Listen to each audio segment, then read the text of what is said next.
രക്ഷയുടെ പാതയിൽ. ഈശോ മിശിഹായ്ക്ക് സ്തുതിയായിരിക്കട്ടെ. ഈശോയിൽ പ്രിയ കുഞ്ഞുങ്ങളെ, എല്ലാവരും സുഖമായിരിക്കുന്നോ? എല്ലാവരും ഒന്ന് സന്തോഷത്തോടു കൂടി ഇരുന്നേ. നിങ്ങൾ 4ാം ക്ലാസ്സുകാരെ ടീച്ചറിന് ഭയങ്കര ഇഷ്ടമാണ്. എന്താ കാര്യം എന്നറിയാമോ? ഈശോയെ സ്വീകരിക്കേണ്ട കുഞ്ഞുമക്കളാണ് നിങ്ങൾ, അല്ലേ? ഈ 4ാം ക്ലാസ്സിലെ ഓരോ പാഠവും നിങ്ങളെ പഠിപ്പിക്കുന്നത് ആദ്യ കുർബാന സ്വീകരണത്തിന് ഒരുക്കാനാണ്. അപ്പോൾ നമുക്ക് ഇന്നത്തെ ക്ലാസ് തുടങ്ങാം. ക്ലാസ് തുടങ്ങുന്നതിന് മുമ്പ് ആദ്യം എന്താ ചെയ്യേണ്ടത്? എല്ലാവരും ഒന്ന് എഴുന്നേറ്റേ. എല്ലാവരും ഒന്ന് എഴുന്നേറ്റേ, കൈകൾ കൂപ്പി കണ്ണുകളൊന്ന് അടച്ചേ. നല്ലവനായ ഈശോയെ, ഈ കുഞ്ഞുമക്കളെ ഞാൻ അങ്ങയുടെ തിരുമുമ്പിൽ സമർപ്പിക്കുന്നു. അങ്ങേ പരിശുദ്ധാത്മാവിനാൽ അവരെ നിറയ്ക്കണമേ. അവർക്ക് പഠിക്കാൻ ആവശ്യമായ വിവേകവും വിജ്ഞാനവും ബുദ്ധിയും അങ്ങ് നൽകണമേ. പരിശുദ്ധ അമ്മേ മാതാവേ, ഈ കുഞ്ഞുങ്ങളെ കാത്തു സംരക്ഷിക്കണമേ. ഈശോയെ നന്ദി, ഈശോയെ സ്തുതി. അപ്പോൾ ടീച്ചർ ഇന്ന് ഏത് പാഠം എടുക്കാൻ പോകുന്നതെന്നറിയാമോ? 6ാമത്തെ പാഠം വിശുദ്ധ കുർബാന ജീവൻ്റെ ബലി. അപ്പോൾ കഴിഞ്ഞ 2 പാഠങ്ങളിൽ നമ്മൾ 2 കൂദാശകൾ പഠിച്ചു. ഏതൊക്കെയാണെന്ന് ഓർമ്മയുണ്ടോ? മാമോദീസായും തൈലാഭിഷേകവും. എത്ര കൂദാശകളുണ്ടെന്നൊന്ന് പറയാമോ? നമുക്ക് 7 കൂദാശകളാണുള്ളത്, അല്ലേ? ഏതൊക്കെയാണ്? ടീച്ചറിൻ്റെ കൂടെ ഒന്ന് പറഞ്ഞേ. മാമോദീസ, തൈലാഭിഷേകം, വിശുദ്ധ കുർബാന, അനുരഞ്ജന കൂദാശ, പിന്നെ രോഗീലേപനം, തിരുപ്പട്ടം, വിവാഹം. അങ്ങനെ 7 കൂദാശകളാണുള്ളത്. ഈ 7 കൂദാശകളിൽ നമ്മൾ ഏറ്റവും കൂടുതൽ പ്രാവശ്യം സ്വീകരിക്കുന്ന കൂദാശ ഏതാണെന്നറിയാമോ? വിശുദ്ധ കുർബാന. അപ്പോൾ ഈ വിശുദ്ധ കുർബാനയെക്കുറിച്ചാണ് ടീച്ചർ ഇന്ന് നിങ്ങൾക്ക് പറഞ്ഞു തരാൻ പോകുന്നത്. അപ്പം നമ്മുടെ ഈ ചാപ്റ്ററിൽ 2 തരത്തിലുള്ള ബലികളെക്കുറിച്ചാണ് പറയുന്നത്. ഒന്ന് പഴയ നിയമകാല ബലിയും 2 പുതിയ നിയമകാല ബലിയും. അപ്പോൾ ടീച്ചർ ആദ്യം പഴയ നിയമകാല ബലികളെക്കുറിച്ച് നിങ്ങൾക്ക് പറഞ്ഞു തരാം. ഇപ്പോൾ പഴയ നിയമകാല ബലിയെക്കുറിച്ച് പറയുമ്പോൾ നമ്മൾ ആദ്യം ഓർക്കേണ്ടത് അബ്രഹാം ദൈവത്തിന് സമർപ്പിച്ച ബലിയാണ്. കേട്ടിട്ടുണ്ടോ നിങ്ങൾ ആരെങ്കിലും? തിരുവചനത്തിൽ ഉൽപ്പത്തിയുടെ പുസ്തകത്തിൽ 22ാം അധ്യായത്തിൽ അതിനെക്കുറിച്ച് പ്രതിപാദിക്കുന്നുണ്ട്. അപ്പോൾ ടീച്ചറിൻ്റെ ഈ ക്ലാസ് കഴിയുമ്പോൾ നിങ്ങളെല്ലാവരും അതൊന്ന് വായിച്ചു നോക്കണം കേട്ടോ. ടീച്ചർ ഇപ്പം നിങ്ങൾക്ക് കഥ പറഞ്ഞു തരാം. അബ്രഹാം, സാറ എന്നീ ദമ്പതികൾ ദൈവ ആശ്രയത്തിൽ ജീവിച്ചിരുന്ന 2 ദമ്പതികളായിരുന്നു. അവർക്ക് മക്കളില്ലായിരുന്നു. അങ്ങനെയിരിക്കെ 100ാമത്തെ വയസ്സിൽ അബ്രഹാന് ദൈവം ഒരു പുത്രനെ കൊടുത്തു. ആ പുത്രൻ്റെ പേരാണ് ഇസഹാക്ക്. അങ്ങനെ നിങ്ങൾക്കറിയാമല്ലോ, അബ്രഹാത്തിന് 100ാമത്തെ വയസ്സിലാണ് സാറായിലൊരു പുത്രൻ ജനിക്കുന്നത്. അതുകൊണ്ട് തന്നെ അബ്രഹാം സാറായും ആ പുത്രനെ വളരെയധികം ലാളിച്ചു പോന്നു. അങ്ങനെ ഇരിക്കെ ഒരു ദിവസം ദൈവം അബ്രഹാമിനോട് പറഞ്ഞു, അബ്രഹാം, നീ നിൻ്റെ പുത്രനായ ഇസഹാക്കിനെ എനിക്ക് ബലി കഴിക്കുക. അബ്രഹാമിന് അത് കേട്ട് ഭയങ്കര സങ്കടമായി, അല്ലേ? അബ്രഹാം വളരെയധികം സ്നേഹിച്ചിരുന്നൊരു പുത്രനായിരുന്നു. പക്ഷേ അബ്രഹാം അതിലുപരിയായി ദൈവത്തെ സ്നേഹിച്ചിരുന്നു. അതുകൊണ്ട് തന്നെ ദൈവത്തിൻ്റെ വാക്കുകൾ നിരസിക്കാൻ അബ്രഹാമിന് കഴിഞ്ഞില്ല. അബ്രഹാം എന്ത് ചെയ്തു? അബ്രഹാം പിറ്റേ ദിവസം തൻ്റെ ഭാര്യയായ സാറായോടൊന്നും പറയാതെ ഇസഹാക്കിനെയും കൊണ്ട് ബലിയർപ്പിക്കാനായിട്ട് മോറിയ ദേശത്തേക്ക് പോയി. ദൈവം പറഞ്ഞിരിക്കുന്നത് മോറിയ മലയിൽ വെച്ച് തൻ്റെ പുത്രനായ ഇസഹാക്കിനെ ബലിയർപ്പിക്കാനാണ് പറഞ്ഞത്. അങ്ങനെ അബ്രഹാം തൻ്റെ പുത്രനായ ഇസഹാക്കിനോട് കൂടി മോറിയ മലയിലേക്ക് പോയി. 3 ദിവസത്തെ യാത്രയ്ക്ക് ശേഷമാണ് അവർ മോറിയ മലയിൽ എത്തിയത്.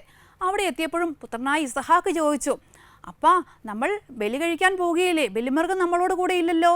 അപ്പോൾ അബ്രഹാം പറഞ്ഞു, മോനെ, നമുക്ക് ദൈവം അവിടെ ചെല്ലുമ്പോൾ ബലിമൃഗത്തിനെ കാണിച്ചു തരും. അങ്ങനെ അവർ 2 പേരും കൂടെ മലമുകളിലെത്തി.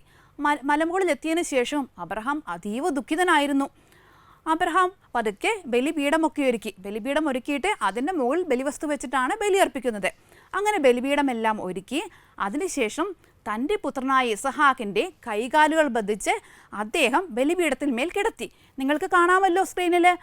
അബ്രഹാം തൻ്റെ പുത്രനായ ഇസഹാക്കിനെ ബലിപീഠത്തിന്മേൽ കിടത്തി. അതിനുശേഷം അദ്ദേഹം കത്തിയെടുത്തു ബലിയർപ്പിക്കുന്നതിനായി. പെട്ടെന്ന് സ്വർഗത്തിൽ നിന്നൊരു സ്വരം കേട്ടു. ദൈവം പറഞ്ഞു, അബ്രഹാം, നിന്നിൽ ഞാൻ സംപ്രീതനായി. നിൻ്റെ സ്നേഹം എനിക്ക് ബോധ്യപ്പെട്ടു. നീ മുൾക്കമ്പുകൾക്കിടയിൽ കൊമ്പ് കുടുങ്ങിയിരിക്കുന്ന ഒരു മുട്ടാടിനെ കാണും.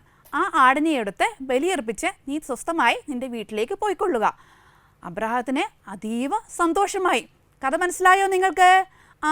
ദൈവത്തിന് വേണ്ടി തൻ്റെ സ്വന്തം തൻ്റെ ഏറ്റവും സ്നേഹമുള്ള മകനെ പോലും നൽകാൻ അബ്രഹാം തയ്യാറായി, അല്ലേ?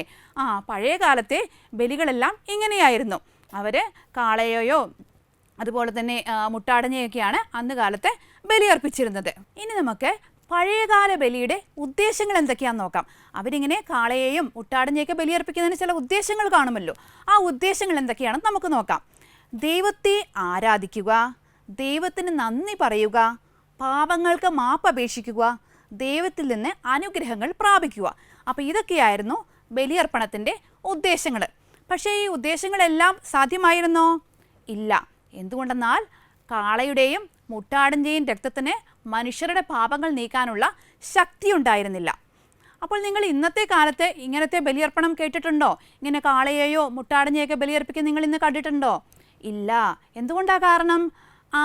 നമുക്ക് വേണ്ടി കാൽവരി മലയിൽ രക്തം ചിന്തി ബലിയായത് ആരാ? ഈശോ. ഈശോ നമുക്ക് വേണ്ടി ബലിയർപ്പിച്ചത് കൊണ്ടാണ് ഇന്ന് നമ്മൾ എങ്ങനെയാണ് ബലിയർപ്പിക്കുന്നത്? വിശുദ്ധ കുർബാനയിലൂടെയാണ് നമ്മൾ ആ ബലി വീണ്ടും ആവർത്തിക്കുന്നത്. ഇപ്പോൾ നിങ്ങൾക്ക് മനസ്സിലായോ? പഴയ നിയമകാലത്ത് മൃഗങ്ങളെയൊക്കെ ബലിയർപ്പിച്ചിരുന്നു. എന്നാൽ ഇന്ന് നമ്മളങ്ങനെ പഴയ നിയമകാലത്തെ പോലെ ബലിയർപ്പിക്കുന്നില്ല. കാരണം നമുക്ക് വേണ്ടി രക്തം ചിന്തി കാൽവരി മലയിൽ ഈശോ നമുക്ക് വേണ്ടി ബലിയായി തീർന്നു. ഈ ഈശോയുടെ ബലിയാണ് നമ്മൾ വിശുദ്ധ കുർബാന. ഓരോ ദിവസവും നമ്മൾ വിശുദ്ധ കുർബാന അർപ്പിക്കുമ്പോൾ നമ്മൾ ഈ ഈശോയുടെ ബലി നമ്മൾ ആവർത്തിക്കപ്പെടുകയാണ് നമ്മൾ ചെയ്യുന്നത്. അപ്പോൾ ഇന്നത്തെ ക്ലാസ് നിങ്ങൾക്ക് എല്ലാവർക്കും മനസ്സിലായോ? അപ്പോൾ ഇന്ന് പഠിപ്പിച്ച കാര്യങ്ങൾ ടീച്ചർ ഒന്നുകൂടെ പറയട്ടെ. നമ്മൾ എവിടെയാണ് തുടങ്ങിയത്? പഴയ നിയമകാലത്തെ ബലിയെക്കുറിച്ചാണ് നമ്മൾ തുടങ്ങിയത് അല്ലേ? പഴയ നിയമകാലത്തെ ബലിയെക്കുറിച്ച് പറഞ്ഞപ്പോൾ ടീച്ചർ അബ്രഹാമിൻ്റെ കഥ പറഞ്ഞു. അബ്രഹാം തൻ്റെ മകനായ ഇസഹാക്കിനെ ബലിയർപ്പിക്കാനായിട്ട്, ദൈവത്തിന് ബലിയർപ്പിക്കാനായി കൊണ്ടുപോയ കഥകൾ പറഞ്ഞു. പിന്നെ നമ്മളൊരു കാര്യങ്ങൾ കൂടെ പറഞ്ഞല്ലോ. പഴയ നിയമകാലത്തെ ബലിയുടെ ഉദ്ദേശങ്ങൾ എന്തൊക്കെയായിരുന്നു? ദൈവത്തെ ആരാധിക്കുക, ദൈവത്തിന് നന്ദി പറയുക, പാപങ്ങൾക്ക് മാപ്പപേക്ഷിക്കുക, ദൈവത്തിൽ നിന്ന് അനുഗ്രഹങ്ങൾ പ്രാപിക്കുക. ഇതൊക്കെയായിരുന്നു പഴയ നിയമകാലത്തെ ബലിയുടെ ഉദ്ദേശങ്ങൾ. ഈ ഉദ്ദേശങ്ങളെല്ലാം സാധിക്കുമായിരുന്നോ? ഇല്ല. കാരണം കാളയുടെയും മുട്ടാടിൻ്റെയും രക്തത്തിന് മനുഷ്യരുടെ പാപങ്ങൾ നീക്കിക്കളയാനുള്ള ശക്തി ഉണ്ടായിരുന്നില്ല. അപ്പോൾ അങ്ങനെയാണ്. പക്ഷെ ദൈവത്തിന് അതീവ സ്നേഹമായിരുന്നു മനുഷ്യരെ അല്ലേ? ദൈവം അതീവമായി സ്നേഹിച്ചു. അതുകൊണ്ട് ദൈവം എന്ത് ചെയ്തു? തൻ്റെ സ്വന്തം പുത്രനായ ഈശോയെ മനുഷ്യരുടെ അടുത്തേക്ക് അയച്ചു. എന്തിനാ അയച്ചത്? മനുഷ്യരുടെ പാപങ്ങൾ മായ്ക്കുവാൻ വേണ്ടി, അവരുടെ പാപങ്ങൾ നീക്കുവാൻ വേണ്ടിയിട്ടാണ് സ്വന്തം പുത്രനായ ഈശോയെ ദൈവം ലോകത്തിലേക്ക് അയച്ചത്. അപ്പോൾ ഇന്നത്തെ ക്ലാസ് നിങ്ങൾക്ക് മനസ്സിലായല്ലേ? അപ്പോൾ ടീച്ചർ നിങ്ങൾക്കൊരു ചെറിയ ടാസ്ക് തരാം. നിങ്ങളുടെ എല്ലാവരുടെയെങ്കിലും ടെക്സ്റ്റ് ബുക്ക് ഉണ്ടല്ലോ. ടെക്സ്റ്റ് ബുക്കിലെ 41-ാം പേജിലെ 1-ാമത്തെ ക്വസ്റ്റ്യൻ. പഴയ നിയമത്തിലെ ബലികളുടെ ഉദ്ദേശങ്ങൾ ഏവാ? ടീച്ചർ പറഞ്ഞു തന്നതല്ലേ? ഈ ചോദ്യത്തിന് ഉത്തരം നിങ്ങളെല്ലാവരും എഴുതി നിങ്ങളുടെ ടീച്ചറിന് അയച്ചു കൊടുക്കണം. ഓക്കെ? അപ്പോൾ നമ്മുടെ ഇന്നത്തെ ക്ലാസ് അവസാനിപ്പിക്കാം. എല്ലാവരും ഒന്ന് എഴുന്നേറ്റേ. നമുക്ക് വീണ്ടും പ്രാർത്ഥിച്ച് ഈശോയ്ക്ക് നന്ദി പറഞ്ഞു വേണം നമ്മുടെ ക്ലാസ് അവസാനിപ്പിക്കാൻ. ഞങ്ങളുടെ പാപങ്ങൾക്ക് പരിഹാര ബലിയായി സ്വയം ജീവൻ അർപ്പിച്ച ഈശോയെ, അങ്ങയുടെ ഇഷ്ടമനുസരിച്ച് ജീവിക്കുവാനും സഹോദരങ്ങൾക്ക് വേണ്ടി ത്യാഗങ്ങൾ അനുഷ്ഠിക്കുവാനുമുള്ള അനുഗ്രഹം ഞങ്ങൾക്ക് നൽകണമേ. പിതാവിനും പുത്രനും പരിശുദ്ധാത്മാവിനും സ്തുതി. ഈശോ മിശിഹായ്ക്കും സ്തുതിയായിരിക്കട്ടെ.